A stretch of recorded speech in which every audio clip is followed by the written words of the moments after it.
Saludos y bienvenidos al resumen de titulares escogidos sobre los puntos del planeta con operaciones bélicas y tensiones hasta el mediodía del 1 de agosto del año 2026. Comencemos con los Estados Unidos.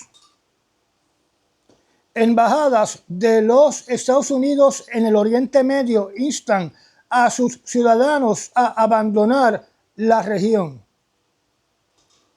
Juez niega la solicitud de XAI de Elon Musk para bloquear la prohibición de nudismo en Minnesota.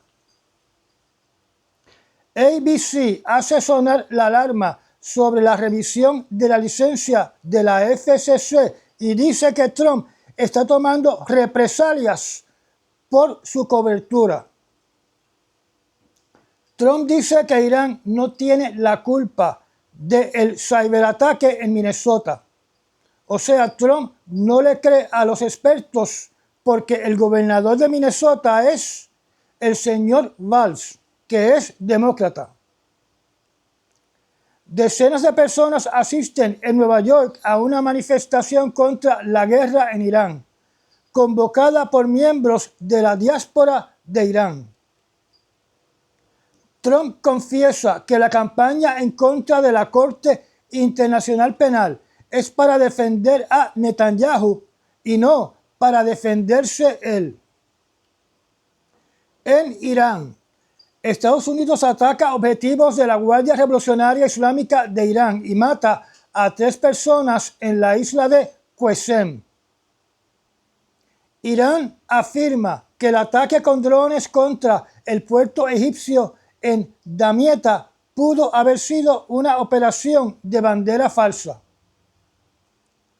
Los estados regionales que sirven como escudo de los Estados Unidos arderán en el fuego de la guerra, dijo alto comandante de Irán. Aún se desconoce el destino de 3 pilotos iraníes de aviones Su-24.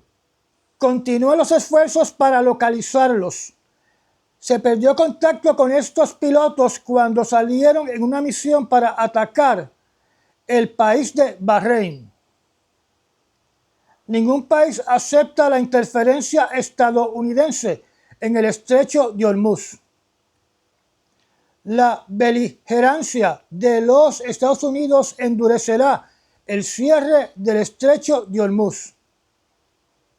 Se dice que Donald Trump ordenará ataques para forzar la rendición de Irán.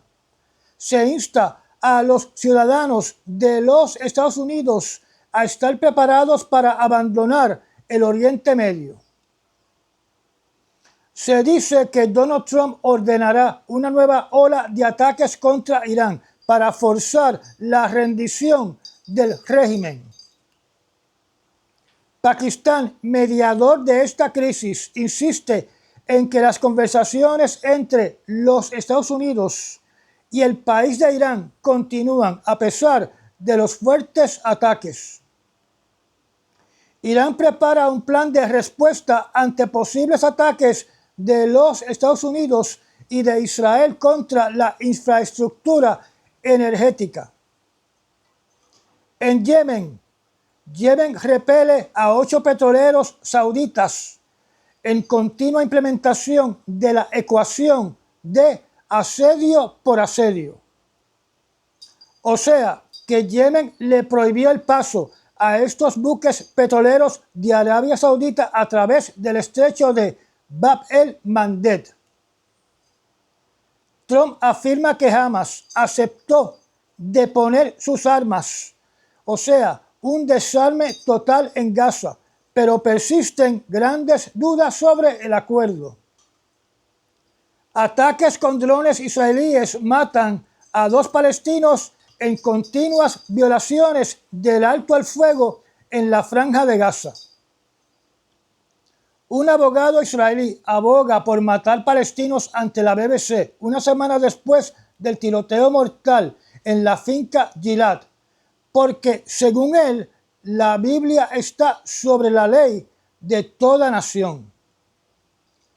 Colonos atacan a palestinos y queman autos en una incursión nocturna en Cisjordania, sin arrestos.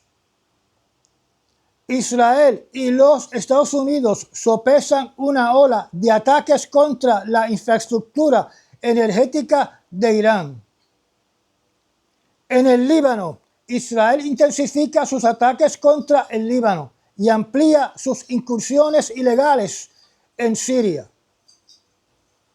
El presidente del Líbano condena las explosiones israelíes cerca de un castillo histórico. Hablemos ahora de Arabia Saudita. Una iniciativa saudita de defensa marítima tiene como objetivo proteger rutas marítimas claves e impulsar la estabilidad regional. Se dice que Arabia Saudita se prepara para una invasión terrestre contra los hutíes de Yemen. Arabia Saudita forma una nueva alianza militar tras los ataques a barcos saudíes en el Mar Rojo. En Pakistán, el ministro de Defensa pakistaní advierte a Islamabad sobre la asociación militar entre Israel y el país de la India.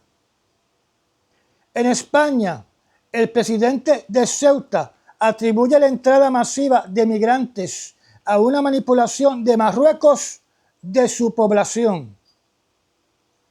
El primer ministro español culpa a las bandas de traficantes cuando 60.000 personas cruzan a Ceuta desde Marruecos, con 41 muertes. El movimiento Sumar acusa a Marruecos de provocar decenas de muertes para presionar a España. O sea que estas tres noticias que acabo de mencionar apuntan su dedo acusador al rey de Marruecos y a su gobierno de haber propulsado y organizado este asalto migratorio masivo de marroquíes dentro de Ceuta. Trump califica de invasión la crisis en Ceuta y además acusa a España de facilitar la inmigración ilegal masiva a Europa. España despliega militares contra inmigrantes en Ceuta. España colocará una valla de contención en la frontera de Ceuta con Marruecos, después de una avalancha fronteriza que mató a 67 personas. Ascienden a 67 los cadáveres de migrantes recuperados en la costa de Ceuta tras la entrada masiva. 70 personas detenidas por incidentes violentos durante la crisis migratoria.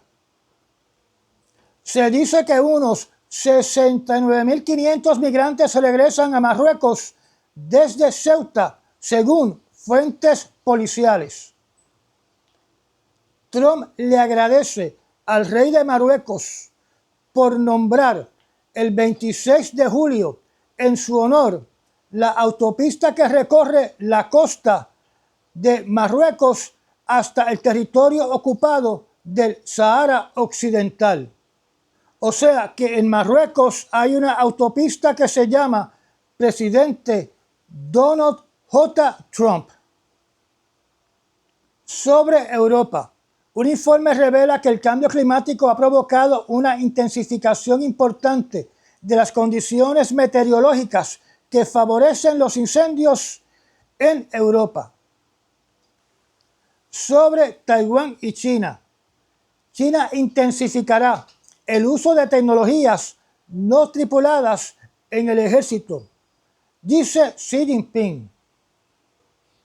La Guardia Costanera de China patrulla las aguas cercanas al este de Taiwán, lo que enfurece a Taipei, capital de Taiwán. El encuentro de un destructor de China con un dron estadounidense pone de relieve los futuros problemas de las reglas de enfrentamiento. China amenaza de que tomará acciones contundentes que se interpreta que comenzará a destruir estos drones ya sean militares, científicos o comerciales, que invadan lo que ellos consideran sus aguas territoriales y de defensa. Estados Unidos suspende las importaciones de 43 empresas chinas por presunto uso de trabajo forzado. Naturalmente, China condenó esta decisión.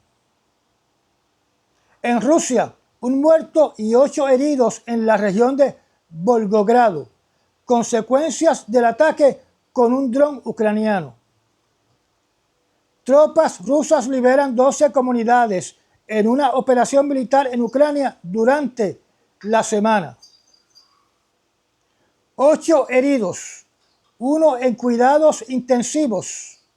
Lo que sabemos sobre el ataque de Kiev contra un autobús dentro de Rusia. En noticias sobre Ucrania, Trump indicó: Estados Unidos aún no decide sobre la licencia de misiles Patriot para Ucrania. No hemos aceptado eso. Trump se retracta de su promesa de licencias de misiles Patriot para Ucrania. Incendio en una planta de caucho en Tatarstán, Rusia, a más de 1.200 kilómetros de la frontera con Ucrania. Hay que detener a Putin. 9 muertos y decenas de heridos en Kiev tras el segundo ataque importante de Rusia contra Ucrania en las últimas 48 horas. Según informes, drones provocaron incendios en una importante refinería de petróleo rusa en Ufa, a más de 1.300 kilómetros de la frontera con Ucrania. Es probable que se haya utilizado un misil norcoreano en el ataque ruso que mató a 6 miembros de una familia en Ucrania, afirma el presidente Zelensky. Ataques rusos con drones matan a 9 con 48 heridos en Ucrania durante las últimas 24 horas, mientras el país se recupera de un devastador ataque masivo. El comandante de la brigada de Kharkiv, el señor Obolenski, fue blanco de un intento de asesinato, según el presidente Zelensky. Miles de ucranianos se congregan para una marcha en el centro de la capital de Kiev, mientras las protestas entran en su tercera semana. El paquete no llegará. Incendios en almacenes de Wildberries en Penza y Udmurtia, en Rusia, en medio de nuevos ataques con drones ucranianos. Drones atacan el centro logístico de Wildberries y una refinería de petróleo en Volgogrado. Así que, como podemos ver, Ucrania continúa con sus ataques sin cesar contra todo almacén de las industrias Wildberries, que, como dije anteriormente, es el Amazon de Rusia. Drones ucranianos inutilizan más del 30% de la capacidad de las refinerías de petróleo de Rusia. Rusia reanuda el uso del KN-23, un misil balístico norcoreano, atacando la región de Dnipropetrovsk. Se descubre otro misil KN-23 de Corea del Norte cerca de Kryvyi Rih, tras el ataque de Rusia. Después del incidente con un misil KH-101 en Polonia, Varsovia considera transferir misiles Patriot a Ucrania. Las fuerzas de defensa de Ucrania atacaron la central térmica de Suiska en la región de Donetsk. Drones ucranianos atacaron la refinería de petróleo de Ufaneftekim en Bashkortostán. Ucrania lanza un ataque contra 2 puentes ferroviarios y un depósito de buques navales no tripulados en Crimea. Ucrania quiere utilizar el sistema satelital Starlink para llevar a cabo ataques contra sistemas de misiles en Rusia. Un ataque ruso contra Kiev, capital de Ucrania, causa al menos 9 muertos y 28 heridos. En Japón, sus fuerzas armadas prueban por primera vez el misil crucero Tomahawk desde su propio destructor. En noticias sobre Corea del Norte, el 25% de los desertores norcoreanos de las cercanías del sitio de pruebas nucleares de Punggye-ri presentan mutaciones cromosómicas, dicen los datos. O sea, que presentan en su material genético que han sido expuestos a una fuente radioactiva. Aliados occidentales advierten que trabajadores informáticos norcoreanos financian el arsenal nuclear de Corea del Norte. Corea del Sur, los Estados Unidos y otros 9 países emiten una alerta conjunta sobre trabajadores informáticos norcoreanos. Cuando hablamos de trabajadores informáticos norcoreanos, estamos hablando de hackers de Corea del Norte. La economía norcoreana crece más del 3% por tercer año consecutivo en el año 2025, aparentemente gracias a la guerra en Ucrania. En Haití, la ONU registra centenares de muertes y violaciones sexuales en Haití entre marzo y junio. En Colombia, el presidente Petro inicia su visita a La Habana en su último viaje oficial como presidente para apoyar a Cuba. Me pregunto si en este viaje hizo diligencias para que Cuba le dé asilo político. Y estas fueron las noticias relacionadas a los conflictos bélicos y las tensiones que azotan nuestro planeta. Comente, comparta, suscríbase, auspicie el canal, me da un like y nos vemos mañana. Y ya llegamos al final de esta charla. Gracias a los miembros patrocinadores de la zona privada del canal y a las personas que también patrocinan este canal mediante los Super Thanks. Si no está suscrito, lo invito a que se suscriba y aprieta la campanita de notificaciones. Recomiende este canal y comparta nuestros videos. Me da un like y nos vemos en el próximo resumen noticioso. Hasta mañana.